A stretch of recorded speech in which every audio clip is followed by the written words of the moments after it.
ආයුබෝවන් ඉතින් දුවේ පුතේ අද අපි කතා කරන්න යන්නේ මේ සිංහල භාෂාව හා සාහිත්‍ය කියන විෂය ඔයාලට තියෙන ඊටාම අපහසුකාරී දැන් ඒක ඇත්තටම අපහසුකාරී නැහැ. නමුත් ඔයාලා හිතනවා මේ පාඩම ගොඩක් අමාරුයි කියලා. ඉතින් මෙන්න මේ කර්මකාරක වාක්‍ය ගොඩනගන්න තමයි අද අපි සූදානම් වෙන්නේ. දැන් මෙතනදී මේ බලන්න මුලින්ම කර්මකාරක වාක්‍යයක්. දැන් ඔයාලට විභාගෙදි ගොඩක් වෙලාවට උසස් පෙළ පේපර් එකේ නම් ඔයගලන්ට කර්තෘකාරක වාක්‍යයක් දෙනවා. ඒ දීලා ඒක කර්මකාරක කරන්න තමයි එන්නේ. ඒ වගේම සාමාන්‍ය පෙළ පේපර් එකෙත් ඔයගලන්ට සමහර වෙලාවට බහුවර්ණ වලින් හරි උත්තර තෝරන්න එනවා.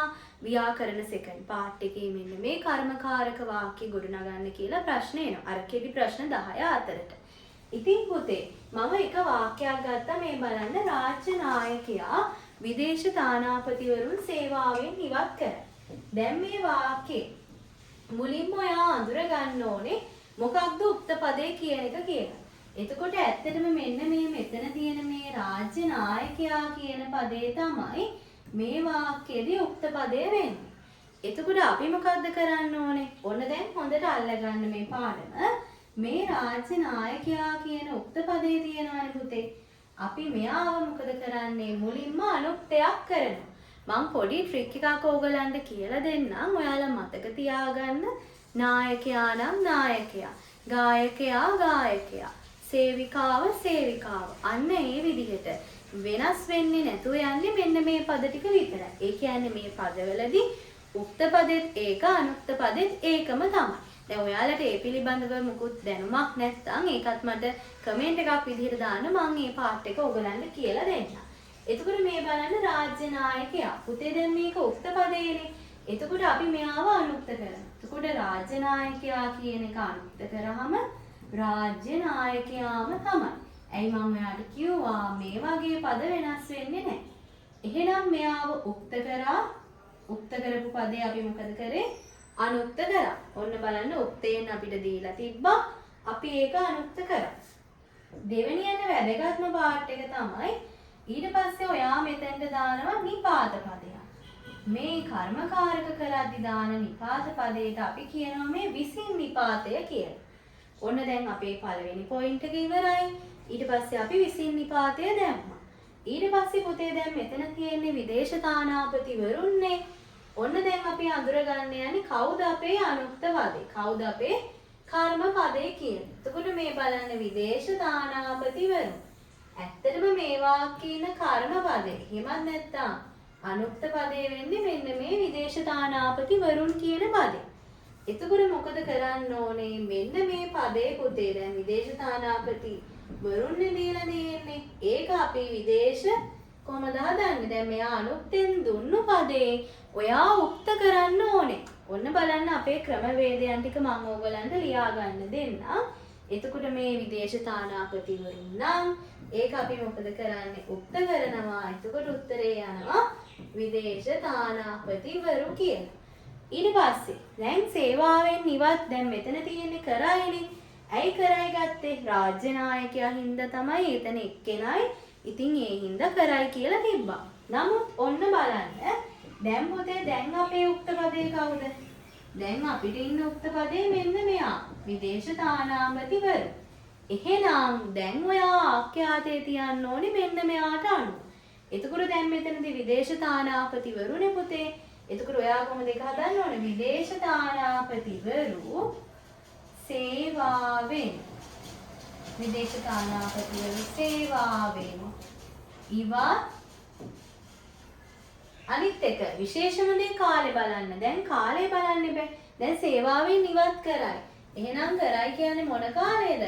වර්තමාන. ඒ කියන්නේ දැන් කාලය. එතකොට පුතේ ඉවත් කරනු කොහොමද යන්නේ?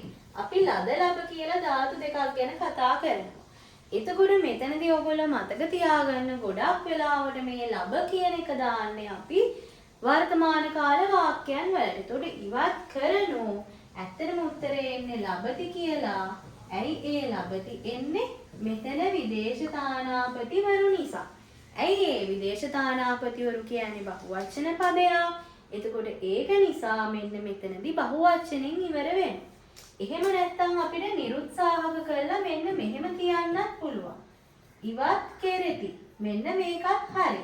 වැරද්දක් නැහැ. නමුත් ගොඩාක් ළමයි මෙන්න මේ පාර්ට් එක පොඩ්ඩක් පටලව ගන්නවා.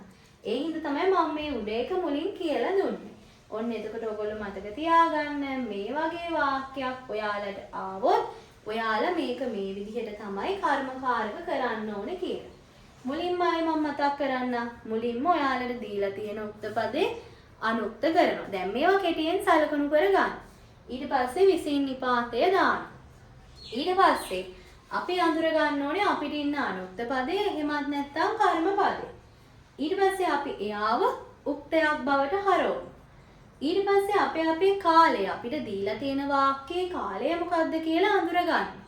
ඒ අඳුරගෙන ඒ කාලයට ගැලපෙන විදිහටම අපි මේ උක්ත කරපු පදයට අනුව ලද ලබ ධාතුවෙන් ආඛ්‍යාතය තියෙනවා.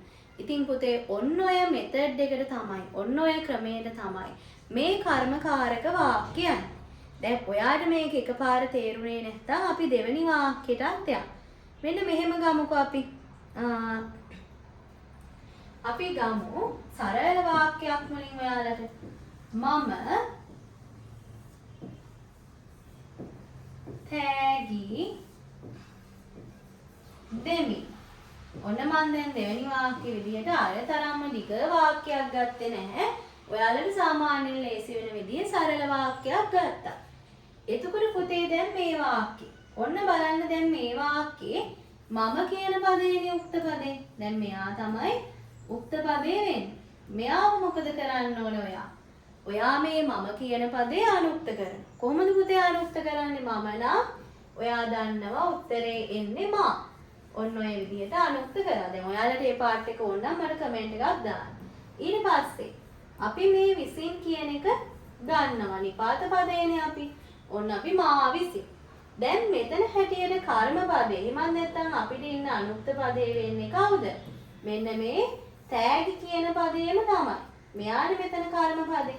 හැබැයි මෙයා අප්‍රාණවාචී. එතකොට පුතේ ඒ පදේම තමයි. දැන් යාව උක්ත කරත් අනුක්ත කරත් ඒ පදේම තමයි. මොකද ගස් නම් ගස්, වැල් නම් වැල්, මල් නම් මල්. අන්න ඒ තියරි එකම තමයි මෙතනට ආදේශ වෙන්නේ. එතකොට තෑගි නම් ඒක කොහොමද යන්නේ? තෑගි කියලාම තමයි. ගිහිල්ලා ඊට පස්සේ දෙමිනේ. දැන් කාලය බලන්න. දැන් මෙතන දීලා තියෙන්නේ දෙමි. ඒත් අපි කතා කරන්නේ මේ වර්තමාන කාලෙන්න තමයි. එතකොට දෙමි කියලා ගත්තාම පුතේ තෑගි දෙනු කොහොමද අපි හදන්නේ? තෑගි දෙනු දැන් ලද ලබ ධාතුවට අනුව ලියන්නේ. මේ ඉන්නේ මම මෙන්න මේ දෙන්නම ලියන්නම් පොඩ්ඩක්. එතකොට මම ඔයාලට කිව්වා ලේසියට මේ ලබ කියන එක දාන්නේ අපි මොනවටද? වර්තමාන කාල පදවලට. එතකොට පුතේ තෑගි දෙනු තෑගි වලටනේ. එතකොට තෑගි අප්‍රාණවාචී. එහෙනම් මෙතන තෑගි දෙනු ලබයි. ගොඩාක් තෑගි වුණත් ඇයි අපි එතන ලබති නොතියා ලබයි තිබ්බේ? මෙයා අප්‍රාණවාචී නිසා. ඔන්න එතනත් බලන්න උක්ත පදේ අඳුනගත්තා. එයාව අනුක්ත කරා. විසින් නිපාතය දැම්මා. අනුක්ත පදේ අඳුරගත්තා. එයාව උක්ත කරා. ඊට පස්සේ කාලය අඳුරගත්තා. කාලයට අනුව අපි උක්ත කරපු පදය මත මෙන්න මේ ආඛ්‍යාතය තිබ්බා. ඔන්න ඕක තමයි මේ කර්මකාරක වාක්‍යවලදී වෙන්නේ. ඇත්තටම මේක හරීම ලේසි වාක්‍ය සෙට් එකක්. දැන් අපි යන් ඊගාවට වාක්‍ය. ඊගාව වාක්‍ය. අපි ගමුකෝ පොඩ්ඩක් අපි කියලා දාලා. අපි කාන්තාවක අගය කරමු. දැන් කොහොමද පුතේ මේක ගන්න? දැන් අපිනේ තියෙන්නේ. එතකොට පුතේ මේ අපි කියන පදේ ඔයා මුලින් මොකද්ද කරන්න ඕනේ? දැන් මේ ඉන්නේ උක්ත පදයක්. එහෙනම් ඔයා මුලින්ම මෙයාව මොකද කරන්නේ? අනුක්ත කරනවා නේද? එතකොට අපි නම් මොකද වෙන්නේ? අනුක්ත පදේ අප වෙනවා. ඊට පස්සේ අපි මොකද කරන්නේ? දැන් ඔයා දන්නවා. ඊට පස්සේ අපි මොකද කරන්නේ? විසින් නිපාතය දාන්න ඕන. එතකොට අප විසින් කියලා එනවා. දැන් කාන්තාවකනේ දීලා තියෙන්නේ.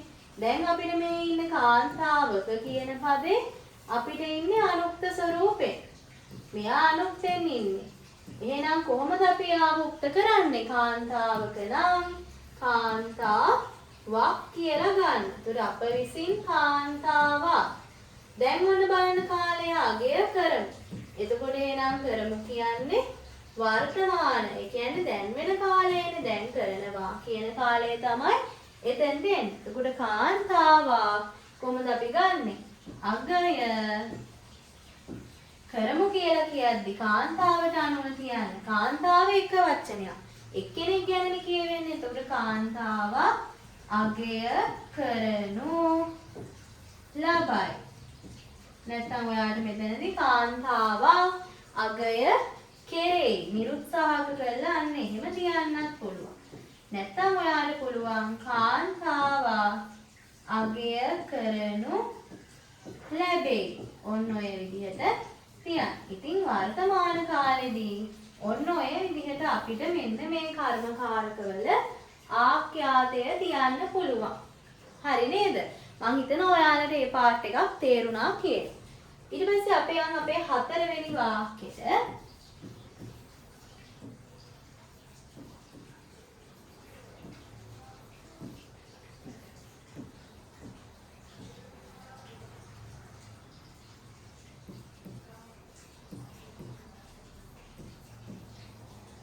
මේ බලන්න මම මුලින් ඔයාලට හරියම සරල වාක්‍ය ටිකක් අරන් තමයි දැන් අද පැහැදිලි කරන්නේ. ඊට පස්සේ මේ පාඩම අපි තව ඇඩ්වාන්ස් විදිහටම කතා කරමු. දැන් මම මෙතන ගත්තා තාත්තා රූපවාහිනිය නරඹයි. පුතේ මෙතනදී මෙන්න මේ තාත්තා කියන පදේ දැන් තාත්තා කියන්නේ මෙතන ඉන්න උක්ත පදේ. එතකොට මේ උක්ත පදේ අපි අනුක්ත කරනවා. කොහොමද අනුක්ත කරන්නේ? තාත්තා නම් තාත්තාම තමයි. මං කිව්වා ඔයාලට ඒ වගේ පද වෙනස් වෙන්නේ නැහැ. ඊට පස්සේ අපිට දීලා තියෙන්නේ කර්මපදයේ විදිහට. එහෙමත් නැත්නම් මේ අපේ අනුක්ත පදේනේ ඔයාලා කියන හැටියට. ඒ විදිහට ඒක රූපවාහිනී. දැන් මෙයාට පද නැහැ. එතකොට එහෙනම් ඒ වගේ ඒවා ඒ පදේම තමයි. එතකොට තාත්තා කොහමද අපි ගන්නෙ? රූපවාහිනිය. ඒක ඒ විදිහටම තමයි. රූපවාහිනිය නරඹයිනේ තියෙන්නේ. එතකොට පුතේ කොහොමද එන්නේ? රූපවාහිනිය නරඹයි. දැන්නේ නරඹනු මේ බලන්න. දැන් රූපවාහිනියට පණ නැහැ. අප්‍රාණවාචී නේද? එතකොට රූපවාහිනිය නරඹනු ලබයි. ඔන්න ඔය විදිහට තමයි අපි මෙන්න මේ වාක්‍ය කියන්න ඕනේ. හරි. ඊට පස්සේ ඔන්න එතනත් බලන්න මම ආයෙ පොඩ්ඩක් පැහැදිලි කරන්න. උක්ත පදේ අනුක්ත කරන්න පොඩි පාර්ට් එකක් මිස් වෙලා නේද? කොතනද මිස් උනේ? විසින් නිපාතේ. දැන් බලන්න ඔයාලා කිව්වෙත් නැහැ ඒක මිස් වෙලා කියලා. එතකොට මෙතනදී කොහමද එන්න ඕනේ? තාත්තා විසින්. ඔන්න ඔය විදිහට අපි විසින් දැම්මා. විසින් රූපවාහිනිය නරඹනු ලබයි. අන්න ඒ වගේ ඔයාලටත් සුළු මගහැරීම් වෙන්න පුළුවන්. දැන් මම මේ මෙතන ඉස්සරහා ඉන්න අයින් අහන්න ගියේ. නමුත් උත්තරේ ආවේ නැහැ. එතකොට තාත්තා විසින් රූපවාහිනිය නරඹනු ලබයි කියලා තමයි අපි මෙන්න මෙතනදී තියන්න ඕනේ. එන්න එතකොට උක්ත පදේ අනුක්ත කරා, විසින් නිපාතය දැම්මා, අනුක්ත පදේ උක්ත කරා, උක්ත කරපු පදයට අනුව කර්ම පදය තිබේ. ආඛ්‍යාත පදේ එහෙම නැත්නම් ක්‍රියාපදය තිබ්බා. එතකොට ඔන්න ඔය ක්‍රමවේදයට තමයි අපි යන්නේ. අපි පොඩ්ඩක් කතා කරමු අතීත කාලෙන් ආවොත් කොහොමද එන්නේ කියලා. දැන් මෙන්න මේක බලන්න එක වාක්‍යයක් අද අපි අතීත කාලෙන් අද අපේ අන්තිම වාක්‍ය කතා කරමු. සොර මුල. සොර මුල ළමයෙකු. සොර මුල ළමයෙකු පැහැර ගත්ත. ඔන්න ඔහොම ලියන්නම්කෝ මම. සොර මුල ළමයෙකු පැහැර ගත්ත. දැන් පුතේ මෙන්න මේ වාක්‍යෙ. සොර මුල. සොර මුල කියන්නේ මොකද්ද? සොර මුල කිව්වම මේ සමූහ වාචී පදයක් එක්ක ඇවිල්ලා තියෙන්නේ. මුල, ඝන, රැළ, කැල අන්න ඒවා සමූහ වාචී පද. ඒතර මම දැන් සොර මුල දාලා ලිව්වා. ඒක උක්තෙන් තියෙනවා. කොහොමද මෙයාව අනුක්ත කරන්නේ? අනුක්ත කරන්නේ නැහැ. අනුක්ත කරනවා. ඒ පදේම තමයි. ඒ කියන්නේ ඒතනදී සමූහ වාචී වුණා කියලා ඒ පදේ වෙනසක් වෙන්නේ නැහැ. එතකොට සොර මුල නම් සොර මුලමයි අනුක්තෙන් කියලා ආයෙ වෙනසක් වෙන්නේ නැහැ. නමුත් අපේ මෙතඩ් එකේ විදිහට මම මේක ලිව්වේ ඒ උක්ත පදේ අනුක්ත කරනවා කියලා. ඊට පස්සේ අපි මොකද දාන්නේ? අපි ඊට පස්සේ විසින් නිපාතය දානවා. ඔන්න දැන් ඉස්සෙල්ලා අපිට මගේ ඇරිච්ච පාර්ට් එක. ඊට පස්සේ පුතේ අපිට තියෙනවා මේ ළමයෙකු. ඔන්න අපේ කර්ම පදේ. එහෙම නැත්නම් අපි මෙයාට කියනවා අනුක්ත පදය කියලා. එතකොට මෙයා මොකද වෙන්න ඕනේ? ළමයෙකුණා ළමයෙක් වෙනවා නේද?